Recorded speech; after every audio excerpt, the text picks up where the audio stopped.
Olá, boa noite. O É Notícia recebe hoje Romeu Zema, ex-governador de Minas Gerais e pré-candidato à presidência da República pelo Partido Novo.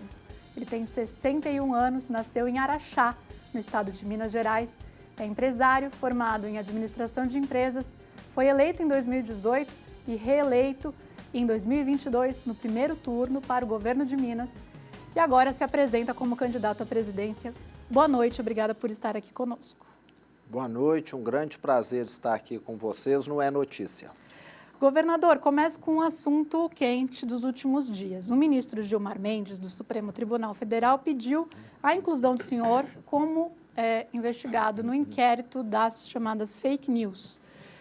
De lá para cá, o senhor fez várias postagens nas suas redes sociais, intensificando as críticas aos ministros do Supremo. Qual é a estratégia, governador? Bom, eu sou de fora do mundo da política, eu nunca tinha sido político até ser eleito governador de Minas Gerais e sou da opinião que nós precisamos corrigir vários vícios que nós ainda temos no Brasil. E hoje parece que boa parte desses vícios estão concentrados no Supremo Tribunal Federal, que é bom frisar. No passado, o Supremo era respeitado, o Supremo era aquela instituição que o brasileiro podia confiar, que era a instituição que acalmava o país nos tempos de tensão mais elevada, e agora parece que tudo mudou. E parece que agora o Supremo é o grande causador de crises no Brasil. Até porque ministros do Supremo Tribunal Federal se associaram, se aproximaram do maior criminoso da história do Brasil, pelo menos em volume de golpe, que é o controlador do Banco Master, Daniel Vorcaro. Eram de convívio íntimo, fizeram negócios, e isso é um soco na cara do brasileiro. Ver membros da mais alta corte envolvidos com o maior criminoso do Brasil. Juiz, magistrado, ministro tem de manter total afastamento, quer seja de pessoas que têm qualquer tipo de negócio, e nós estamos vendo toda essa promiscuidade. E eu, como um brasileiro indignado, que sempre fui, tenho questionado essa situação e acho extremamente natural.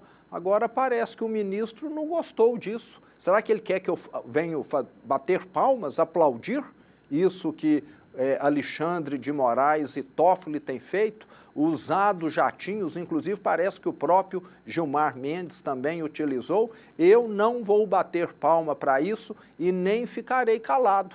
Vou estar denunciando aquilo que é errado.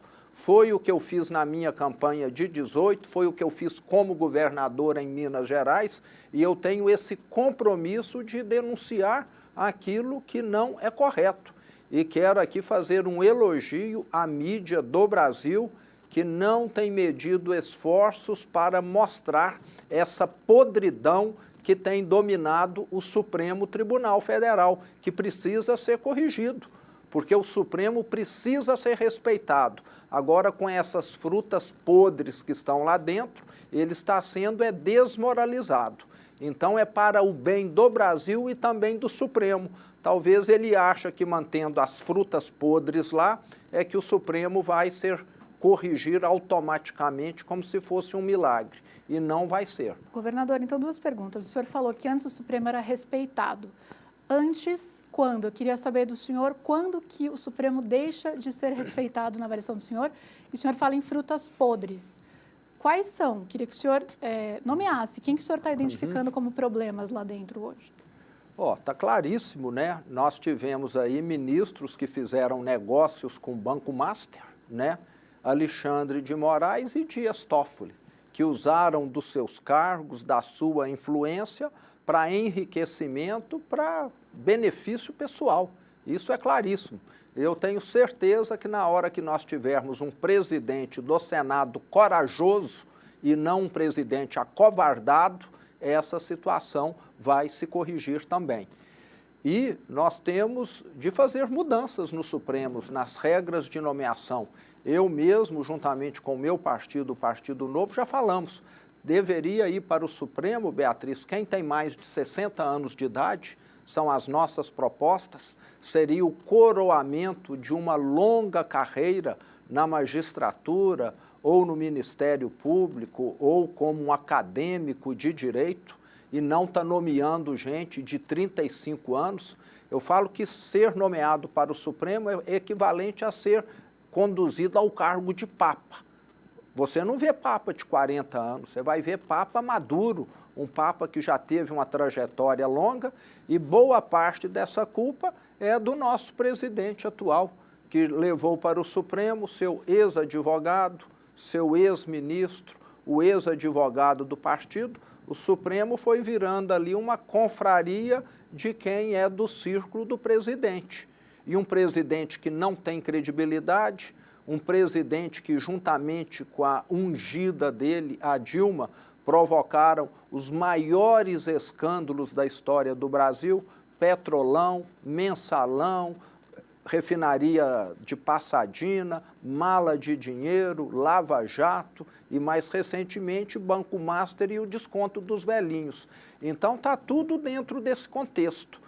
Quando você tem um presidente permissivo, que faz vista grossa para escândalos, para corrupção, você vê os lobos invadirem os galinheiros. E é o que está acontecendo nesse momento. E quando que o Supremo tinha essa respeitabilidade e perdeu? Eu diria que o Supremo tinha respeitabilidade talvez até uns 15 anos atrás, né? Acho que até a Lava Jato, quando ela ainda foi apurada, talvez aí 10, 12 anos atrás, o Supremo ainda agiu.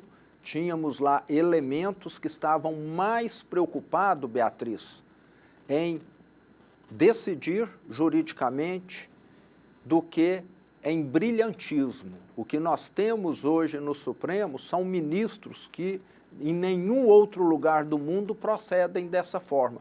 Eles deveriam se candidatar a atores de Hollywood, pelo que eu vejo, não a ser ministro. Ser um magistrado é ter uma vida recatada, na minha opinião.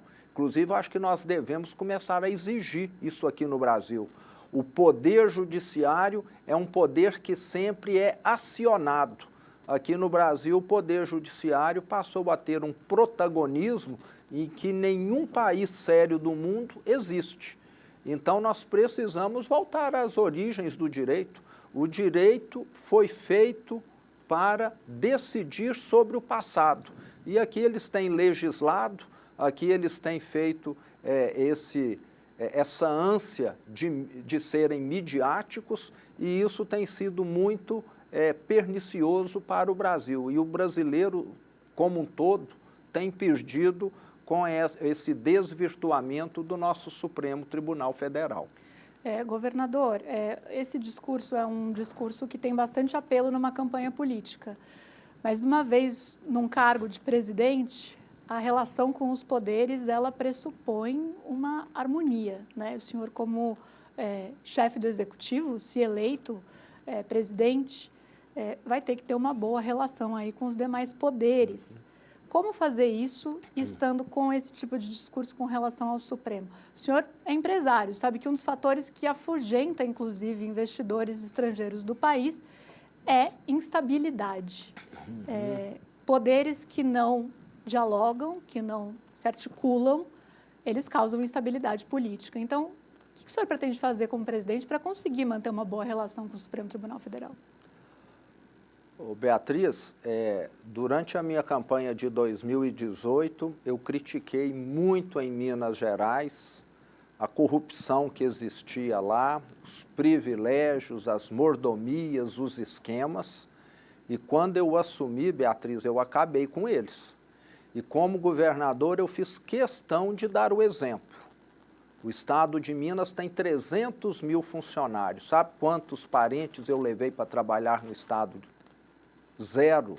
Sabe quantos parentes meus fizeram algum contrato se beneficiando devido ao meu cargo? 0 também.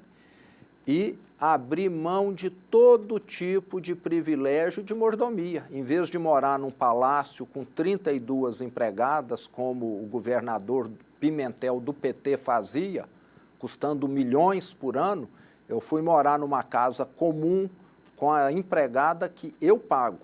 Em vez de ir e voltar para o trabalho de helicóptero, eu vou e volto de carro, até porque eu escolhi uma casa próxima. Governador, essas são decisões que estão no seu campo decisório. Agora, a escolha de ministros do Supremo, não, né? Sim, agora eu vou levar para o parlamento mudanças. Eu quero mudanças no Supremo. Eu quero que ministro seja investigado como qualquer cidadão. Eu sou fiscalizado todo dia lá na empresa que eu criei. Eles têm outra lei aqui para quem é ministro. Eu achei que eu fosse tão brasileiro quanto eles. Então, mas como presidente, o que o senhor faria? Eu vou Porque querer, hoje eles podem ser investigados. Eu vou propor mudanças e vou forçar mudanças no sentido de mais transparência, Beatriz. Eu não quero que essas caixas pretas que existem em Brasília fiquem fechadas por 100 anos. Uma das coisas que eu vou propor e que vai melhorar muito a administração pública é acabar com as caixas pretas, que ficam 50, 100 anos fechadas. Toda despesa minha, como governador do estado, no mês seguinte está publicada, meus voos. Eu quero isso de todos os ministros, de todos os poderes. Todos os cargos de alto escalão vão ter de prestar conta. Estão usando dinheiro público. Quem não quer prestar conta, usa o dinheiro do próprio bolso, aí compra o que quiser, pelo preço que quiser. Agora, se usou o avião do governo, se teve agenda como presidente, como ministro, como qualquer outro ente público, você tem de ter agenda pública. Eu sou até favorável à ligação telefônica ser pública também, como em alguns países sérios. Aqui no Brasil, o que nós estamos vendo nesse governo PT do Lula é o Estado está sendo privatizado. Eles não querem prestar contas de nada e querem fazer o que bem entende com o ente público. Espera aí, você é brasileira, eu sou, nós temos direito de saber. Se a gente compra uma ação de uma empresa que é listada em bolsa, acho que nós vamos ter mais informações do que o presidente daquela empresa, os diretores fazem, do que esse pessoal de Brasília está fazendo. Então, eu quero propor essas mudanças. Vou conseguir? Não sei, mas lá em Minas nós avançamos. Posso não conseguir 100% do que eu quero, mas se conseguir 50%, já vai ser um avanço extraordinário. Governador, mudando um pouquinho de assunto agora, o senhor tem dito que defende uma anistia para os condenados pelo 8 de janeiro e pela tentativa de golpe de 22/23.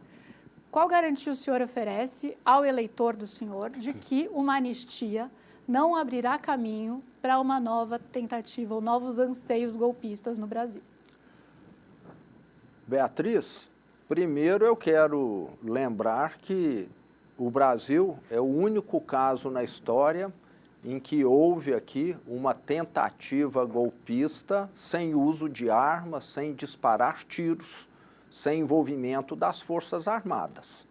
Não, o planejamento houve envolvimento, né? Isso foi parte até da declaração dos militares no processo que correu no Supremo Tribunal Federal. O processo está julgado, militares e ex-presidente Bolsonaro condenados com relação a isso. Eu sou contrário à tese jurídica de que pensar, planejar e não executar é crime, você entendeu? Eu sou contrário, já teve muita gente que falou, estou com vontade de te matar, acabou não matando e não foi condenado por ser assassino. Então, eu separo muito isso, mas se alguém interpreta dessa maneira, e me parece que o Supremo foi muito desproporcional nas penas, né, colocando pessoas 14, 20 anos atrás de uma cela ou em prisão domiciliar por causa de uma pichação, por causa de ter doado R$500, porque ia ter um movimento em Brasília, o caso aí de alguns empresários que eu tomei conhecimento. Então, eu anistiaria, sim. Agora, eu acho que nós estamos correndo perigo em termos um atentado à democracia com esse Supremo Tribunal Federal. Eu acho que o atentado está sendo isso. Essa perseguição que, inclusive, agora, me parece, eu sou a mais nova vítima. Eu não posso mais publicar um bonequinho satirizando o Supremo, que virou fonte, todos nós sabemos, de negociata. Agora eu é que sou o bandido. Me parece que isso sim, na minha opinião, Beatriz, é atentado à democracia. Agora o que nós tivemos aqui foi vandalismo que precisa ser punido. Para mim, esse Supremo, da forma que está agindo, significa um atentado à democracia muito maior do que aqueles movimentos, aqueles, vamos dizer, baderneiros que nós tivemos, que merecem a sua punição, mas não 14 anos ou 20 anos.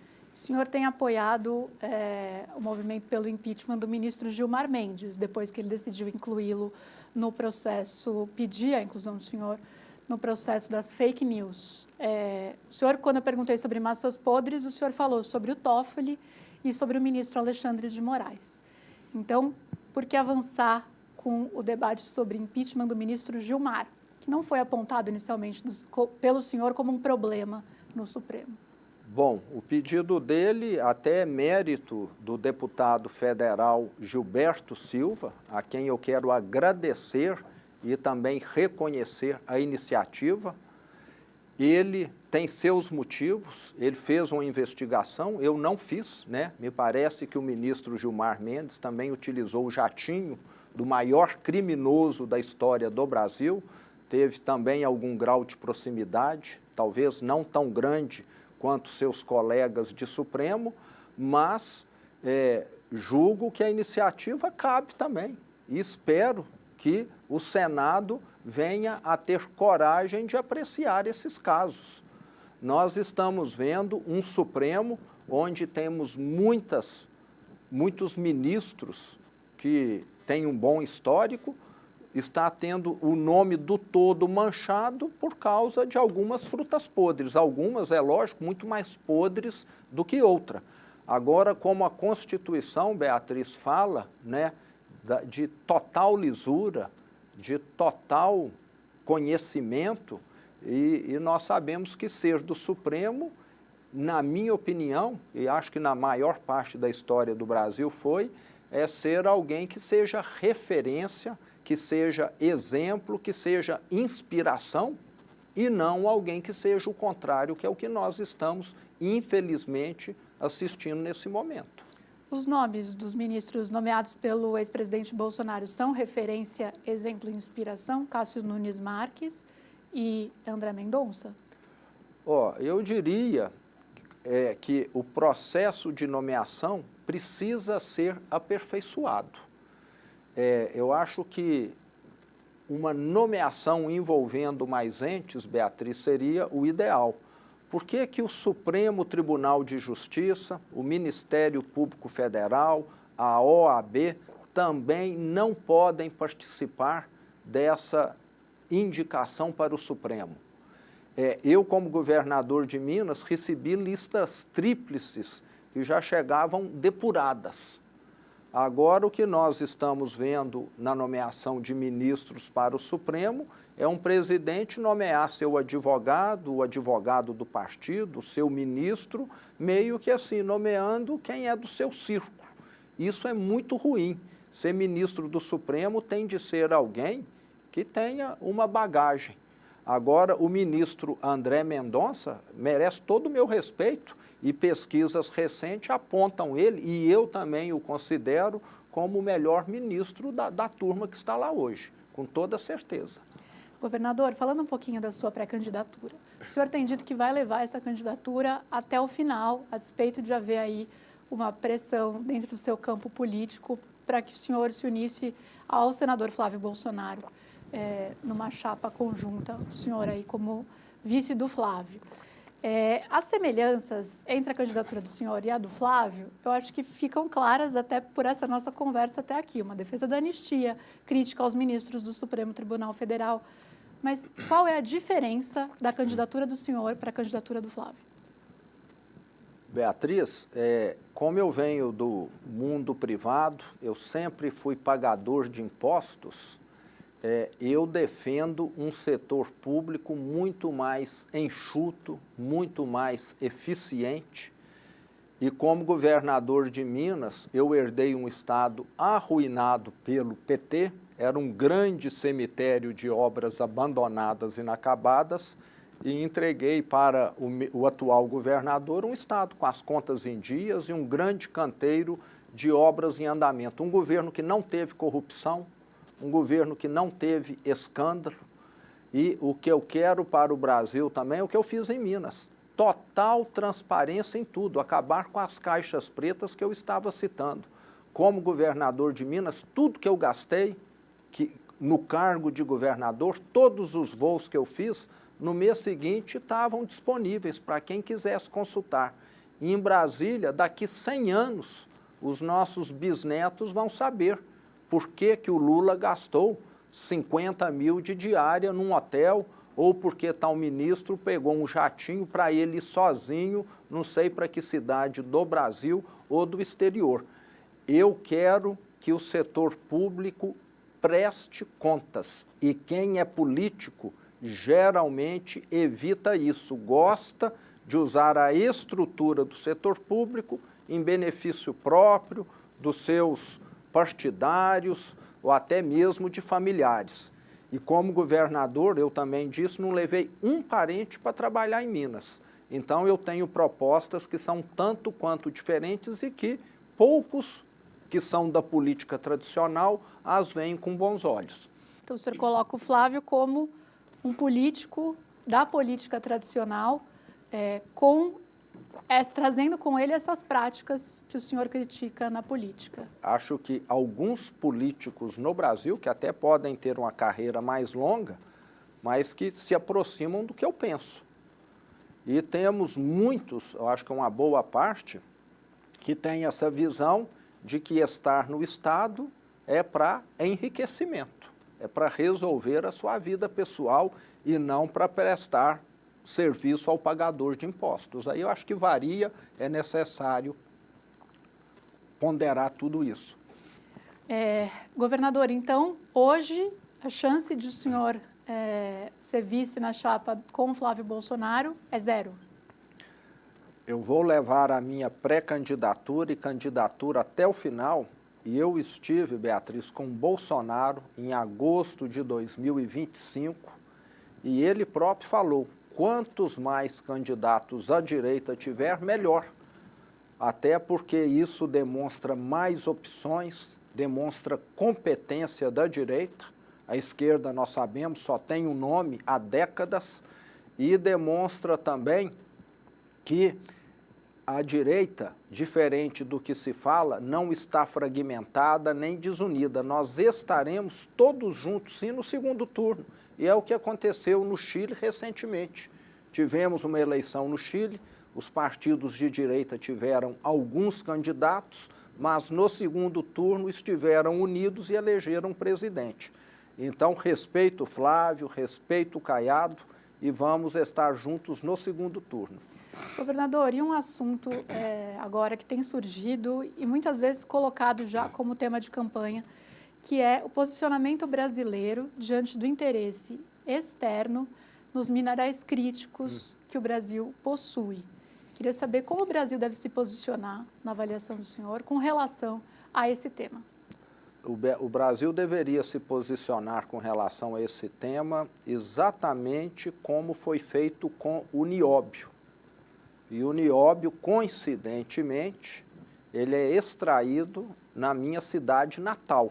E eu vi todo esse processo acontecer desde que eu nasci.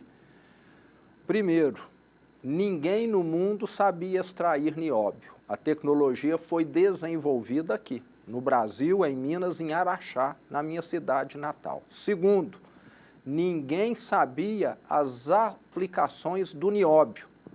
A empresa que extraiu, desenvolveu a tecnologia da extração, também desenvolveu a tecnologia da aplicação. O nióbio hoje é aplicado em metalurgia, é aplicado na indústria química, na indústria farmacêutica, numa série de outras atividades industriais. E o Brasil detém toda essa tecnologia que foi desenvolvida aqui. O que eu quero é que com as terras raras, com esses minerais estratégicos, nós tenhamos toda a agregação de valor feita aqui. Não é fazer igual faz com o minério de ferro lá em Minas Gerais, que tira, dá uma beneficiada e exporta, não. No caso do nióbio, nós temos nióbio que é vendido a $1.000 o quilo, devido ao teor de pureza dele, é um produto pronto e acabado para alguém utilizar. E com as terras raras, em Minas Gerais, aonde nós estamos avançando, no meu governo, nós tivemos empresas se implantando em Minas, temos seguido esse mesmo caminho. Então, o Brasil precisa, sim, fazer certo, deixar de ser um país que vende a matéria-prima e, sim, um país que venda um produto já muito mais avançado, com valor agregado. Vamos pegar o caso do lítio em Minas, para encerrar aqui. Nós estamos hoje vendendo um lítio beneficiado, mas está no planejamento do Estado ter uma fábrica de baterias em Minas, e não só está vendendo o lítio e depois está importando bateria. E como se colocar no diálogo com os Estados Unidos, que têm interesse nesses minerais? Mostrando essa posição do Brasil. Qual é o papel dos Estados Unidos nisso, na visão do senhor? Os Estados Unidos é um país que pode estar contribuindo, ajudando no fornecimento de tecnologia e de financiamento, já que o Brasil depende de financiamento. Nós temos aqui um governo federal que só aumenta a dívida e não que poupa, o que dificulta qualquer financiamento interno. E tecnologia, você sempre encontra alguma coisa mais avançada no mundo. Com certeza, os Estados Unidos, países europeus ou asiáticos podem estar contribuindo também.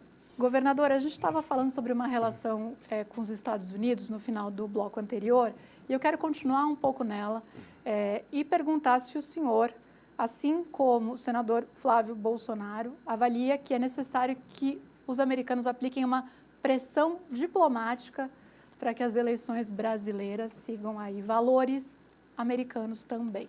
O senhor vê necessidade de uma interferência dos Estados Unidos no processo de eleição do Brasil?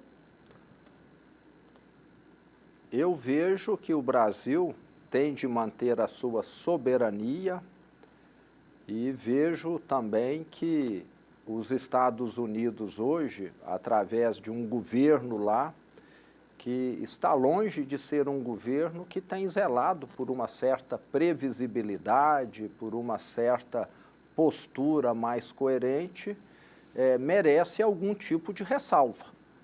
Nós estamos vendo lá um governo pouco aprovado pelo próprio povo americano, então acho que toda cooperação internacional é bem-vinda, o Brasil já sempre fez isso na sua história. Agora, ficar dependendo de um determinado país, eu sinceramente não sou favorável, principalmente de um país que muitas vezes tem deixado o mundo em dúvida se está no caminho certo ou não. Como o senhor viu o tarifaço dos Estados Unidos sobre o Brasil no ano passado?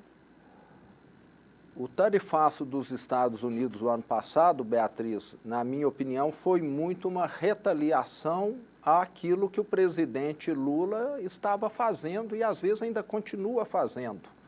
O presidente Lula questionando o dólar como uma moeda de troca internacional, lembrando que esse peso em medida já é aplicado há décadas, E isso para o Brasil não vai trazer nenhum benefício, foi um malefício, que foi o tarifaço. Além disso, o presidente Lula é extremamente próximo de países autoritários, Cuba, Irã e outros mais, que são notórios desafetos dos Estados Unidos. E acho que, durante o governo Lula, a diplomacia brasileira, o contato internacional, tem perdido também um pouco da postura histórica, que já foi de mais isonomia com relação aos países. O Brasil se aproximando muito de países declaradamente autocráticos, inclusive Venezuela. É notório e sabido que Lula, Hugo Chávez e Nicolás Maduro são extremamente próximos, ou já foram, porque um faleceu e o outro está detido. Então, isso é quase que uma afronta ao segundo maior parceiro comercial do Brasil. Então, eu vejo que, lembrando que eu venho do comércio varejista, atuei 30 anos nesse ramo. Eu tratava todo o cliente bem, Beatriz, ele podia ser católico, protestante, budista, shintoísta, qualquer coisa, tratava bem, entendeu? Agora, se o meu maior cliente é de determinada religião, isso não quer dizer que eu tenho de ser da religião dele também. Então o Trump estava certo ao aplicar essa tarifa, essa sobretarifa não é que ele está, eu não vou dizer que ele estava certo, eu vou dizer que o Lula deu motivos, você entendeu? Eu sou favorável ao livre comércio, então acho que tem de ser visto isso aí com ressalvas também. E, governador, desde 55, é isso? Quem ganha em Minas Gerais ganha a eleição nacional, ou seja, um estado importantíssimo para a definição de presidente, no mínimo na mística, mas não só na mística, né?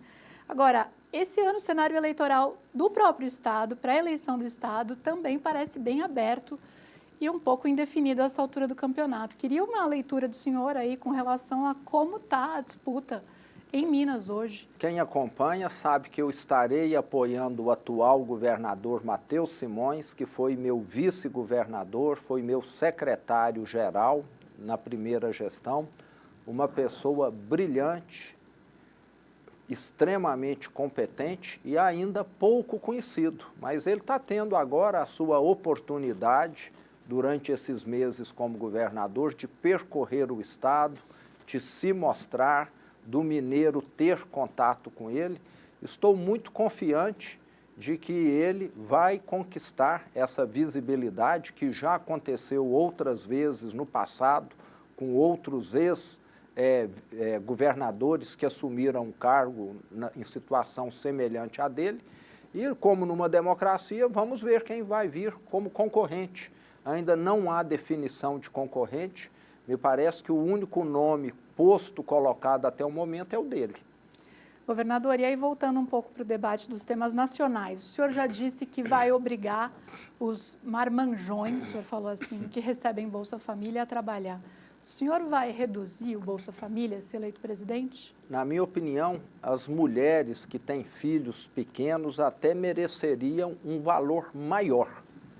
Então, é nós otimizarmos o Bolsa Família.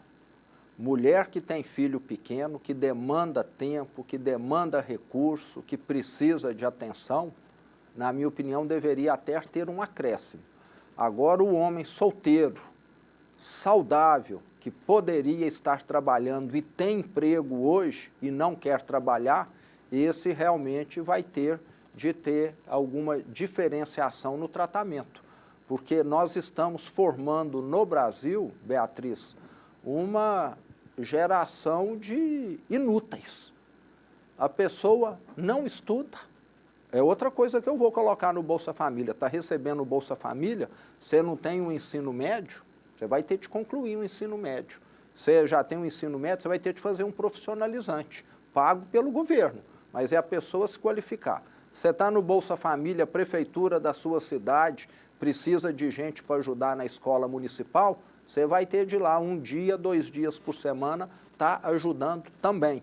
E se tiver um emprego que você oferecer para esse beneficiário e ele não aceitar, como tem acontecido muito hoje no Brasil, ele também vai ter o benefício cortado.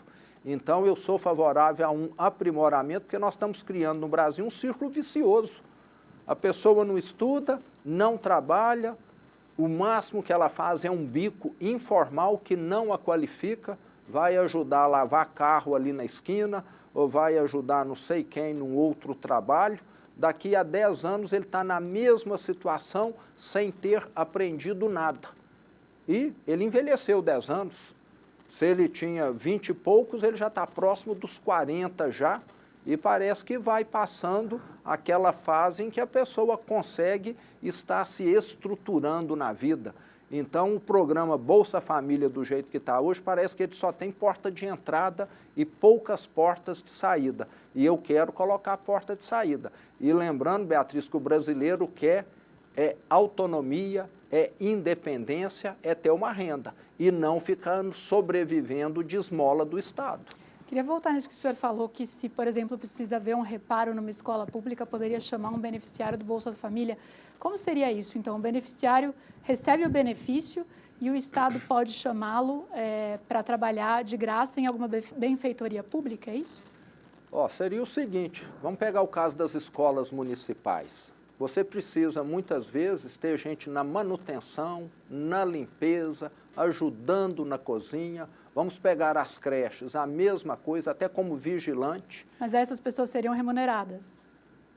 Não, seria uma compensação pelo Bolsa Família. Eu não estou falando de ficar lá o dia todo, não. Estou falando de um dia por semana. Você recebe Bolsa Família, mas você tem um compromisso de um dia por semana prestar um serviço comunitário para a prefeitura da sua cidade.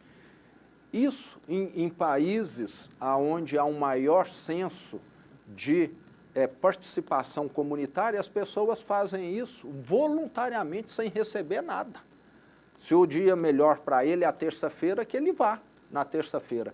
Inclusive isso, Beatriz... Provavelmente em países onde não há pessoas abaixo da linha de pobreza. Imagino que o senhor esteja se referindo, né? Não, também. E isso evita também, Beatriz, fraudes, porque hoje tem muita gente que arruma um emprego informal e no dia que ele tiver de se ausentar desse emprego informal um dia por semana para fazer esse trabalho comunitário, ele já vai começar a enfrentar um tipo de dificuldade, você entende? Para poder não estar fazendo esse tipo de arrumação.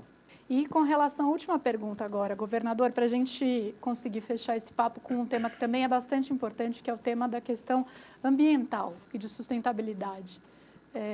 Qual seria a política do senhor para a preservação da Amazônia, por exemplo, combate ao desmatamento na Amazônia? Fui um governador que foi o que mais andou pelo interior de Minas Gerais. Eu fui a mais de 420 cidades como governador. A produção agrícola em Minas avançou no meu governo mais do que em qualquer outra época, sem desmatamento, sem agressão ao meio ambiente. Por quê? Porque em Minas nós estamos recuperando áreas degradadas. Nós temos pastagem lá que já estavam exauridas há décadas e que agora estão se tornando área de plantio. Nós tínhamos áreas em Minas que não faziam uso da irrigação, porque nós tínhamos lá a legislação burra que não permitia a construção de barragem. E mudamos e passamos a permitir a construção de barragem, fazendo com que, em vez de ter uma safra por ano, passasse a ter 2 ou 3. Então, o que nós temos de terra no Brasil, que dá para avançar com uma melhor utilização, dá para dobrar a nossa produção no mínimo, para não dizer triplicar, sem utilizar 1 metro quadrado de área que é preservada e virgem hoje. Agora, nós precisamos dar condições para esse produtor rural fazer isso, porque hoje a linha de crédito é insuficiente, hoje a linha de crédito para ele é cara, devido a esses juros extorsivos provenientes da gastança do governo federal. Hoje nós temos um governo federal que não dá segurança para quem trabalha no campo. A criminalidade no campo só tem crescido. Em Minas nós conseguimos reverter, mas no modo geral no Brasil só crescendo. Então eu vejo que quando você tem as ferramentas certas, você acaba preservando o meio ambiente. Agora o que nós temos hoje foi um governo federal que deu cobertura para o Master e que eu descobri agora, o Master estava lançando aí esses fundos de carbono, tudo fictício, tudo de maneira criminosa. Mas o que houve do governo federal dando cobertura para o Master? Qual é a relação entre o governo federal e o Master, governador? Eu estou dizendo que o Master estava fazendo isso, inclusive com uma ação no Supremo, referente a esse tema, de créditos de carbono, aonde ele queria exigir que tipo seguradoras investissem uma parte do seu patrimônio, que é obrigatório por lei, em títulos de carbono que seriam lastreados pelo Master. Então você vê interferências nas mais altas esferas, talvez governo federal, judiciário, etc., para estar beneficiando uma organização criminosa. Aonde você tem organizações criminosas, o meio ambiente paga um preço muito elevado, porque você tem áreas que, em vez de ter controle do Estado, tem controles do crime organizado, áreas de grilagem, de garimpo ilegal, de invasões de terra. É só você ir em algumas metrópoles para ver que áreas que eram de preservação foram literalmente invadidas por pessoas que podem até ser de baixa renda, como você disse, mas que destruíram o meio ambiente, e muitas vezes conduzidas por criminosos que cobraram um pedágio para alguém se instalar ali. Governador, tinha muito mais papo para a gente aqui, então fica o convite para o senhor voltar ao longo desse ano, ao longo dessa campanha aqui no A Notícia, para a gente conseguir falar de mais assuntos de interesse dos brasileiros e dos eleitores. Obrigada mais uma vez pela presença aqui. Eu é que agradeço, Beatriz, foi um prazer estar aqui com você. Em outubro, o brasileiro vai decidir algo muito, muito importante, se o Brasil vai continuar na mão dos intocáveis ou se seremos os brasileiros de bem que vamos estar conduzindo o Brasil a partir de 2027. Tenho certeza que o brasileiro vai saber escolher bem. Muito obrigado. Obrigada, governador. E obrigada, sobretudo, a você que nos acompanhou até aqui pela audiência. Fique agora com o TV Fama.